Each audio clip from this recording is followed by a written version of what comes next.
Breaking news. Gusto ni Lisa Tanas, gusto ng Bangag Administration na i-assassinate si Inday Sara. Breaking news. Ipapagurgor literal si Inday Sara. Kaya Inday, kung nakikinig ka palangga, ang mga staff ni Inday, be careful. Dapat mamaya ko na to sabihin. Kasi ang ganda, ayoko masira yung ano natin, ang ganda, tatanghaling queen si Inday. Pero dahil nga, this is in connection. Dahil nakikita nilang may nagsasalita na sa kay Inday, you guys, people from all over the world, mga what do you call it, OFW, immigrants, or whoever you are, sabayan natin to. Ang January 13 event dyan sa Pilipinas. Kung meron ditong taga LA, Southern California, i-comment nyo dyan, mag-email kayo sa akin. Kung gusto nyo, mag-gather tayo, depende kung ilan tayo, sabayan natin to. To show support, not for Inday Sara, but to show support to the whole world, to the whole Filipino, sa buong Pilipinas, sa lahat ng Pilipino, na ang bangag na ito gugurgurin. At itong breaking news nito, Inday, breaking news, ipapagurgur ka. Dahil hindi na nila kaya, ayaw nilang maupo ka. Dahil masisilip lahat yung mga pinag-uusapan natin dito. Andyan ang isang, mga expose ni Attorney Vic Rodriguez. Nandito lahat, kung may libro kayong ganito, mababasa nyo lahat dyan. Samot-sari, hindi na kaya ni Bangag. Nabubuang na siya. Kaya nga pumausap siya ng ambassador. At itong mga taong mga negosyante na nakakausap ko, na hindi nakakadikit kila Bangag, pinagsisikil sila. Tinatakot sila the moment na may nakitang posting. Actually, nasabi ko na to, kunyari si business owner A, mag-post ng laban kay Marcos, papasilip agad, ipapatrace nila kung sino itong personalidad na ito, papasilip nila sa BIR at kung ano pa tatamna ng fabricated cases, crime, or whatsoever. And now, kailangan nyo ipakala to, papatayin, gugurgurin si Sara according to her. So sabi ko nga, wala itong pinagkaiba. Ako assassins, 3 ang pinadala nilang gugurgur sa akin. At darating ang panahon, tatayuan ito ng taong nagsabi sa akin. Very prominent din ang taong ito. Pinag-ingat ako. At isa dito si Atty. Glenn Chong. Ang balita naman ni Atty. Glenn Chong, bago ito yung 3 assassins na to, that was first quarter of the year, itong 2024, ang sabi sa akin, mag-ingat ka. Dahil pinaproject, tinatarget ka. Magkaibang tao, ipapagurgur ako. Diba? Dumating nga sila sa point, nilapastangan nila, ina-abuse nila ang legal system even here sa Amerika. Although legal yung ginawa, ito, I'll tell you about this. Diba yung fourth case ko ay si Elizalde-Co.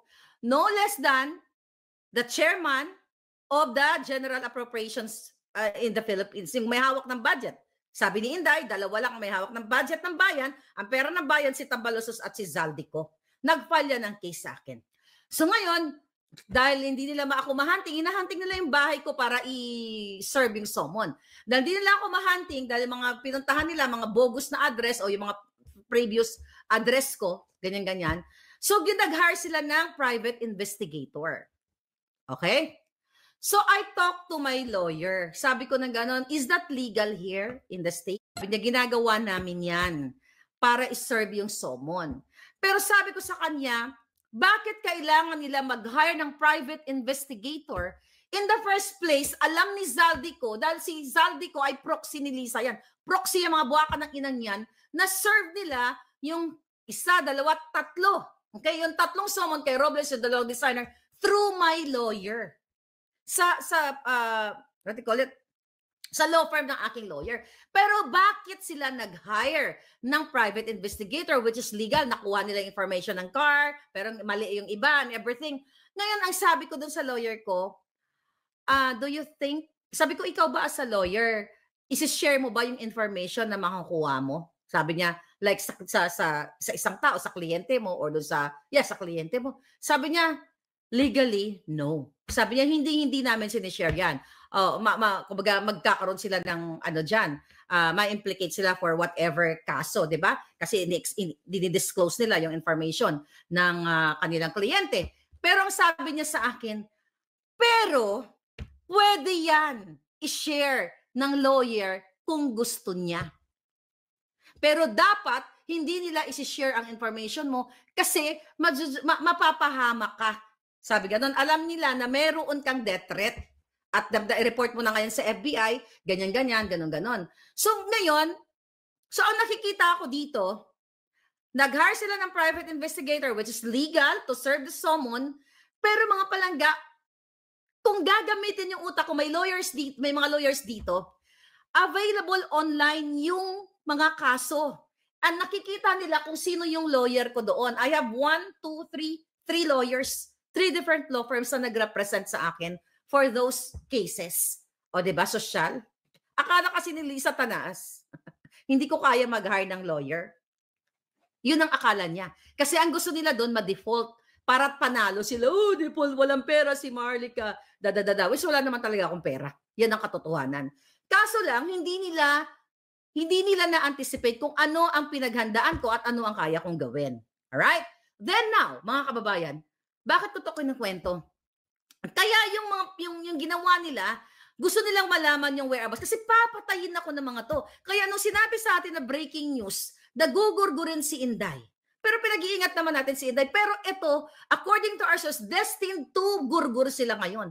Kasi wala silang gusto, kailangan daw burahin si Inday sa mapa. Kasi siya yung next Siya yung next in line. The moment na atakihin si Bangag, kung ano man ang mangyari sa kanya, mag-alsa ang mga brusko o kung ano man, wala pong iba kundi si Inday Sara. Unless kung mayroong twist of fate or whatever. Pero ngayon, Office of the Vice President, mag-ingat kayong lahat. Ingatan nyo si Inday. Kung meron lang akong pera, bibili ako ng sinakyan ni Santo Papa, doon ko isasakay si Inday. Yung bulletproof, di ba? Yun ang pangarap ko. Yung karwahe ni Santo Papa noong 1995, di ba? Pumunta dyan sa Pilipinas, di ba?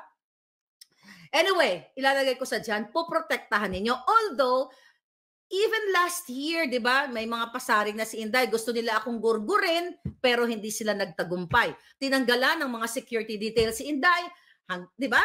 Na-affect kasi yan ang target ng mga bangag. Gurgurin si Inday. God forbid, sana Lord, wag mo tong pahintulutan.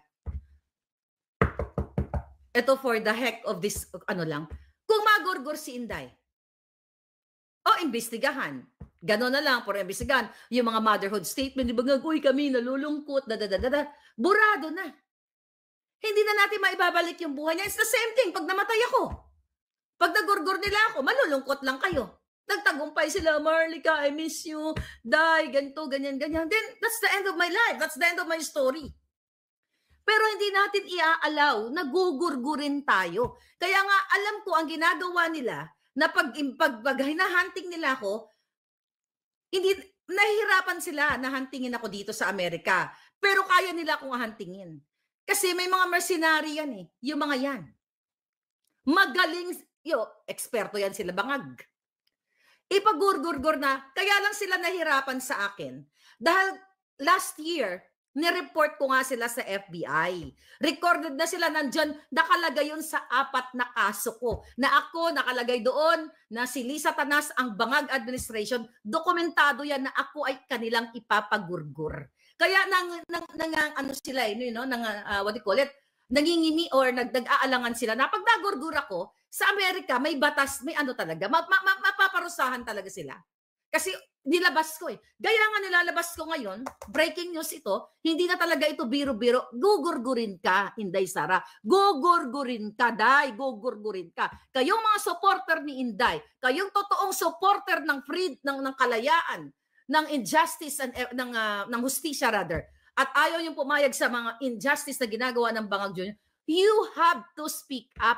Kayo mismong mga brusko, alam nyo, ang mga negosyante na mga nagme-message sa akin, even they are from Forbes Park, from wherever, Marlica, grabe ang sitwasyon sa Pilipinas. Hindi sa takot kami. Ayaw namin mawalan ng pangkabuhayan. Look at Colonel Grijaldo na hanggang ngayon nandiyan sa nakaditine dyan sa Congress. Dating pulis. Colonel. Itong si Wilkins dating PDEA head. Asa na ba? Sabi January sa January siya i-detain diyan. 'Di ba? I don't know, wala pa tayong update. But anyway, eto na yung ginagawa sa inyo. Even police kayo. Pinapakulong kayo. And now, mga vloggers, 'di ba? Ang mga vloggers papadala diyan sa WAD committee. And now, Inday Sara, papagurgur nila. Hindi pa ba malinaw sa inyo na pwede kayong gurgurin anytime, any moment? Dahil dito sa ating mga expose. Okay? Anong ginawa ni Bangag Jr.? Ay, sino to? Etong si Babes Romualdez na ambassador. According to my source, pumunta siya sa Mar-a-Lago dito sa Florida. 'Di ba? Mayroong pag-shake hands kay Trump. Ano ang sabi diyan? Na kesyo hindi naman daw. Ano sabi? Basta ang konteksto diyan ni Babes Romualdez ay hindi naman talaga hindi naman parang nasa batas or normal na iniimbitahan yung mga head of state sa iba't ibang bansa. So siya na lang daw ang a-attend. Katarantaduhan yun. Pumunta siya doon para nagbaka sakali at pinush niya na paimbitahan si Bangag. Pero hindi siya nagwagi kasi baka nauna yung video na pinadala natin, nasulat natin, baka napanood na nga ni Trump at pinadala din natin itong authenticated Bangag result ng forensic. So pinagluloko kayo ng mga ito. 'Di ba? Ganun ngayon mga kababayan ang real deal diyan sa atin. So ang ginagawa nila, puro papogi. Siyempre nga naman, pag inaimbita si Bangag doon, gastos na naman ng pera ng bayan yon. Or, pag naimbitahan siya, papicture si Bangag para kunyari strong ties with Lolo Trump and everything. Pero alam ni Trump, Trump campaign. Ayoko na lang kasi sabihin kung sino yung nag-facilitate eh. Baka mawindang sila. Okay? Nakarating ang dapat nakarating. Na-addict ka, Marcos Jr. Addict ka. Sa California pa mismo, inauthenticate ang iyong polvoron video. Natakot-takutin nyo na si Marlica ay kakasuhan, di ba? Remember, sa kapapasok lang dito, thank you sa 18,000 live viewers natin. 18,400 combined viewers. Si Marlica, kakasuhan ng DND, ng gobyerno ng Pilipinas, makipag-ugnayan. Okay? Andyan yung ambassador ng Amerika. Bakit hindi nyo hingin ng ulo ko? Hindi naman ibibigay ng Amerika yung ulo ko kasi alam nila na Bangag ka, Junior. Sabi kakasuhan daw ako, July pa yon nung pinasabog natin. Hindi ako makasukasuhan kasi takot si Bangag. Di ba? Sabi sa akin ng ating mga informatik, sabi sa akin, lukarit ka talaga, Marlica, lakas mong mang-asar. Alam ni Bangag na hindi kanya kakasuhan kasi ma-expose siya sa international dahil kakarayin mo siya. I know. Kaya nga proxy cases lang ang kaya nilang ibato sa akin. Ang binabato nila sa akin, civil cases. Na yung mga civil cases na yan, just in case, kunyari, magwagi sila. Kunwari lang na magwagi sila. Civil lang yan. Hindi ako makukulong dyan. Mag-file lang ako ng bankruptcy. Wala naman ako maipapile dahil wala naman akong pera. Kahit hindi na ako mag-file ng bankruptcy, wala naman sila makukuha sa akin. Alindog lang ang makukuha nila sa akin. But anyway, takot si Bangag na makaray siya dito sa Amerika. Kaya gumagapang sila ngayon kay Lolo Trump. Sumisip-sip sila ngayon para matuloy-tuloy yung proseso ng ano man yan. You know that already yung proseso na yun. Alam mo, Bangag, yung pakikipag-usap mo sa isang ambassador, magiging wala ng saysayan. May matatalino yan, you know what I'm saying. Alam niyo yan, matatalino kayong lahat. Okay? So, yaan ngayon ang pinakabahala nila dahil wala na silang kapit masyado. Kasi noon, alam mo naman, nung si Lolo Biden, palabas na yan eh. Palabas na yung lolo ninyo. Alam ni Trump. Bilib na bilib si Trump noon kay Duterte, kay Pangulong Duterte. Kasi alam niya na si Duterte ay hindi kiss ass at hindi puppet. Minura nga niya si Obama. Tangina niyo, mga ganon. Pag hindi niya binalik yung bell namin. Oh, di ba? Remember, ang daming ano ni Pangulo doon naman nag-text natin. Teka, baka ano na naman to, breaking news na naman to, palangga.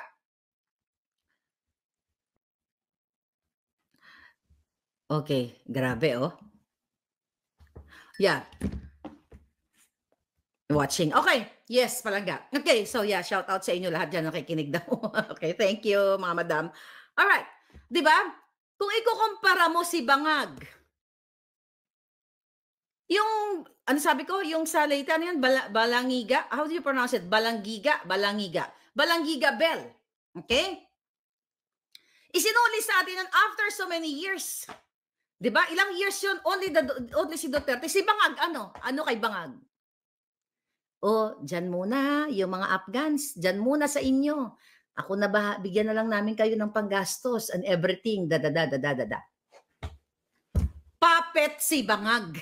At alam ni Trump yan. Kaya wag kayong umasa. Bangag Jr., wag ka masyadong umasa na akala mo naniniwala sa'yo si Trump. Although, syempre, the bilateral, what do you call it, relationship is still there. Pero, wag kayo pa kasi siguro.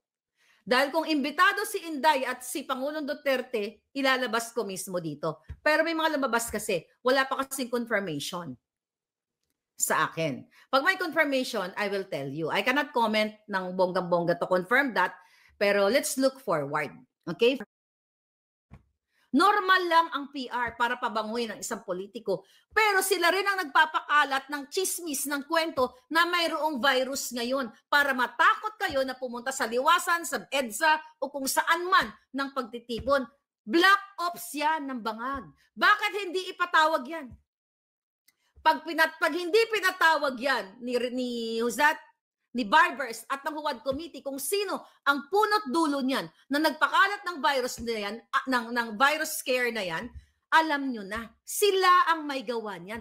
Yan po ang trabaho ng trolls ni Bangag.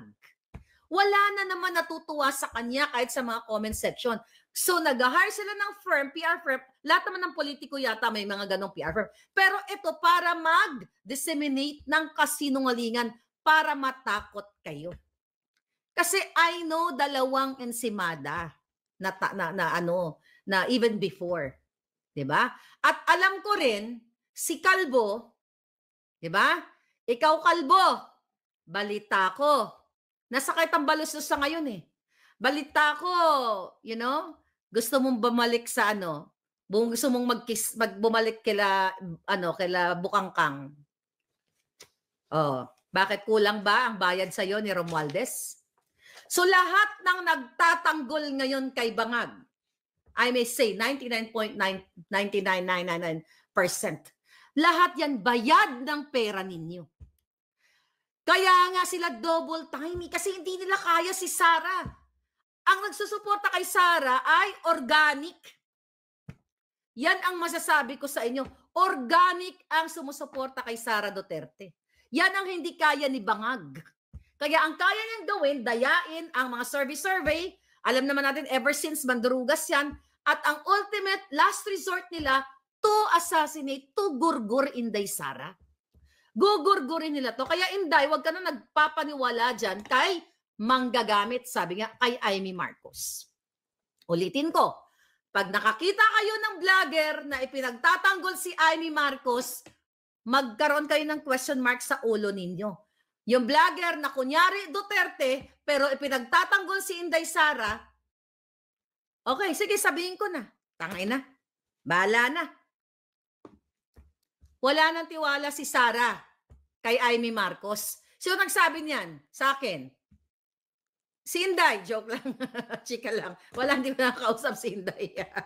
Oo, mag-ano naman siya. Okay, walang tiwala. According sa ating puting ahas, isinusuka na rin si Amy. Wala nang tiwala dyan si Inday. So the moment you see this kind of vloggers, or whoever, politiko or what, na kunyari anti-Duterte pero pinagtatanggol si Amy, itapon nyo na sa basura yan. Pera-pera lang yan. Pero ngayon, may mga naglalaro na nagsisip-sip na kay Inday Sara. Pero ngayon, nag-ano sila nga, nag-iisip sila, baka magurgur si Inday. Lalo ngayon, ang breaking news natin, gugurgurin ng bangag administration si Inday. Dahil alam nila na kapag si Inday ay naging tanghaling queen na, mga pangalaga, pag tinanghal na queen si Inday, lagot silang lahat. Ano yung lagot? Magbabayad sila sa lahat ng kasalanan nila sa bayan. 4 na impeachment case kay Inday, ang kasabwat mga makakaliwang grupo. Sino na ngayon ang kakampi ng bayan? Wala na, tayo na lang. Ang kalaban ng bayan, si Bangag at ang mga kaliwang grupo. No wonder. Wala ngayon na mga makakaliwang grupo na nag-aalsa o nagsasalta, Marcos, diktador, magkakampi na sila. At napag-alaman namin, hindi pala namin, napag-alaman nila, na ikwento lang sa akin. Ang gugurgur kay Inday, okay? Isa lang sa pwede nilang palabasin. Okay? Rebelde ang gugurgur kay Inday. At ito ay babayaran ng Bangag administration. Sa magkanong halaga, hindi natin alam. Ngayon nga Through what? Through AKAP, X, tupad, budget, whatsoever. Kathy Binag Palangga, how are you? I love you, darling. I miss you. Medyo busy lang ako. So, wag kayo nagpapaniwala. Teka, may message sa'yo ng bonggang-bongga. Okay? Ngayon, paano natin protektahan? It's not Maui. Hi, Maui. Maui Spencer, thank you so much sa inyong pagtsatsaga pa rin dyan sa EDSA. Yung mga batang yan you know. Anyway, mga palangga. Anong gagawin natin kay Inday? How to protect Inday Sara? Magpaampun ka na, Day. Sa INC, magpaampun na tayo lahat. Diyan na tayo sa bakod ng INC. Protektahan nyo yan, mga kapatid. Protektahan nyo si Inday Sara. At hindi pwedeng gumurgur na lang ng basta-basta ang mga hayop na to sa isang vice president. Ako nga walang protection. To be honest with you, wala akong nakukuhang tulong sa kahit kanino. Ang dami yung tatanong sa akin, tinutulungan ka ba ng Duterte? Hindi, ba't naman? Ako pa tutulong sa kanila No, kasi I don't do that. Laban ko to Hindi naman ako sinabihan ni Duterte na, uy, ipagtanggol mo kami. Hindi rin ako sinabihan ni Marcos na ipagtanggol mo kami. Kusa ko yun. Even before na inaharas ako ng mga dilawan, hindi ako nanghingi ng tulong. Ni piso wala akong hiningan ng tulong sa Duterte at Marcos na yan. Kaya itong laban ko, kung gugurgurin, kung magsalubong kami ng assassin, gaganon lang ako, Okay, gaganon-ganon ako. Tangay na mga, dati akong buksidor. Ang mga binubuksing ko, mga saging lang sa bayan namin. Anyway, kung mahal nyo ang bayan ninyo, you only live once. You have to speak up. Naintindihan ko kayo dyan sa Pilipinas na nag-worry kayo sa inyong mga negosyo. That's self-serving. Huwag kayong mag-worry. Kasi kung lahat kayo nag-worry sa inyong mga negosyo na baka anuhin kayo ni Bangag, hindi nyo mahal ang bayan ninyo. Ibig sabihin, mahal nyo ang negosyo ninyo.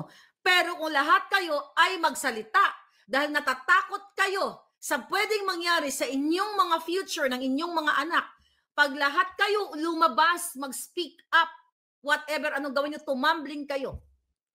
Hindi nyo inalintana na kayo ay gipitin sa inyong mga negosyo. Ganito lang naman kasi yan. If you are paying taxes rightly naman, ng tama, di ba? Wala kang ikatatakot. Pero alam ko rin, natatakot kayo, baka buwisitin ang buhay ninyo. Di buwisitin mo rin ang buhay nila. Ako nga, binubuisit nila ang buhay ko. Di binubuisit ko sila. Araw-araw. Kahit antok na ako, you know what? Sabi, kahit putang ina, hindi pwede maging masaya araw ng mga hayop na to. Kailangan yung bunganga ko, naka-broadcast and everything. Yan dapat ang gagawin natin, mga hital. Okay? Kasi, hindi po pwedeng ginagawa nila. Ngayon, huwag kayo matatakot. Kaya, January 13, tayo sumabay dito ha. LA, nasaan kayo? Wala ba kayong representante? Diyos ko naman, LA, hello? Mag-message kayo dyan. Kasi, ito mga to, itong ginagawa ni Bangag, nagsisik na siya ng lugar na, kung saan siya itapon, 'di ba? Kaya ngayon, mga palangga, okay, magbabasa tayo dito muna. Okay, meron pinadala si Lisa, basahin natin dito. Ano sabi mo? Okay, sabi ng troll, I'm gonna gorgor you right now. Okay, bye. Okay, sabi niya, umuwi daw ako ng Pilipinas.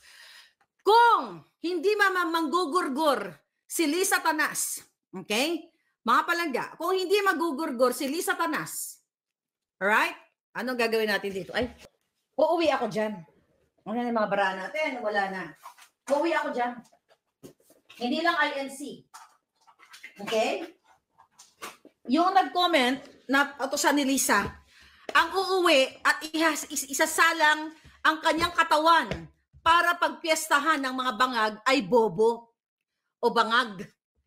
Hindi ako magpapakabayani katulad ni Jose Rizal para magpabaril sa luneta. Tayo ang gugurgur sa kanila. Tapos na ang unang panahon ng pagpapakabayani ng ating mga ninuno. Iba na ngayon. Pwede ka na maging digital hero. Digital ba yan eh? Tanga ka ba? Si Rizal, ginamit ang La Solidaridad. Ha? Ang pahayagang yaon. Ginamit ang libro. Tanga ka talaga eh. Ginamit ang libro ng No Limitangere at El Filibusterismo para isigaw kung ano ang pang-aapi, panggigipit sa atin ng mga Espanyol ng panahong iyon. O di ba, nagto-storytelling na. Ngayon, pwede naman ako magngak-ngak dito. Bakit mo ako pa uuwiin para magurgor? Para dalawa kami ni Inday magurgor dyan? Sa airport pa lang, gugurgurin ako ng mga yan. So, syunga ka. Bumalik ka dun. Singilin mo si Lisa Tanas ng iyong pangkain. Kawawa ka naman. Jajalatan ko ng Juhay. Sino jajalatan ng Juhay? Si Lisa Tanas? Okay. Diba? My God. Kinasuhan ako sa Bicol na hindi ko alam, nag-fabricate sila ng address ko. Hawak nila yung airport, kaya nga nagkaletse-letse ang buhay ninyo dyan sa immigration. Tapos ano ako, tanga, ito, kunin nyo yung alindog ko. Lagyan natin. Ano ako gago? Ano sasabi ko? Ito na yung alindog ko, Syunga ka na lang. Sorry, mga palangga. Okay, ang iniingat-ingatan. Diba? Syunga bells ka. Okay, kaya sabi ko nga sa inyo, mga kapapalangga, sa laban, hindi puro tapang. Kailangan mo nang hindi rin puro bunganga. Pero yung bunganga ko, matapang talaga yan, kahit physical ko. Gusto nyo pala, inahamon ko nga si Lisa Tanas eh. Gusto niya hinahamon ko yung mga kalaban ko. So tayo ng boxing gloves. Para, para magamit ko yung mga pinag-aralan ko dun sa sagingan sa Bisaya. Diba? Ganon kasi yung utak ng mga nakatira. Ang mga nakatira, ang mga addictos benedictos, laban niya ng laban. Kasi ang tingin nila si Superman sila, hindi sila natatablahan ng bala. Diba? Ganon? Ganon yung mga addict eh. Kaya nga may mga tumatalon sa building. Dapat nga si Bangag, May mga tumatalon sa building, akala nila superhero sila. Kasi high sila eh. Akala nila nakakalipad sila. Hindi naman ako bangag. Hindi ako bangag katulad ni Marcos Jr. Alright? Dapat mag-appoint siya sa may kahiyan at may takot sa Diyos, sabi ni Lita. Naintindihan ni Inday yan. Yeah, the modern digital hero, sabi ni Barry. Diba? Isipin niyo si Rizal, nagpakatsaga. Si Rizal noon, Diyos ko, nagpakatsaga na sumulat ng libro na mga talata. Dito, haharap ka lang sa camera. Bonggang-bongga, yung bunganga ko, abot na hanggang Mars. Kaya nga, hindi makatulog si Lisa Tanas. Laging tumitira ng whiskey, ng pulburon, ng alak, na tig-multi, 50,000, 100,000, baka million pang nilalaklak niyang alak. Ha? Kayo, nagagalit kayo sa akin, konti lang naman kayo. 'Di ba? Walang tanga, walang bangag na babae, okay? Na magsasalita, na mag-expose dito na kapalit buhay niya. Walang ganon. Okay? Ulitin ko sa mga hangal. May kausap kasi ko kanina, eh. Sabi niya, "Palangga, ano, siguro kung hindi mo inano si Lisa, dapat ngayon ang yaman mo na." Sabi ko, "Ang yaman ko na, baka pinatay din ako nila doon." Kasi hindi talaga titigil yung bunganga ko, eh. 'Pag may kasi 'di ba, June pa lang, kino-question ko na ang pag-appoint kay Robles. June pa lang, hindi pa umuupo si Bangag. Kino-question ko na dating kawatan sa LRTA. May warrant of arrest, may kung ano-ano. 'Di ba? Sabi nung kausap kayo, nga no, kung nagtagal-tagal pa ako sa Pilipinas, baka mas nauna ako kay Percy Lapid. Kasi without us knowing, nakasabwat ni Lisa Tanas, si Taning Pinoy at si Robles sa kanilang black ops, tapos kakalabanin ko si Robles, gugurgurin talaga ako. Nandyan yan sa affidavit ni Sas Rogando Sasot. Tapos gusto nyo uwi ako. Ano sabi ko? Oh, sige, kill me. Gano'n na lang. Anyway, mga kababayan.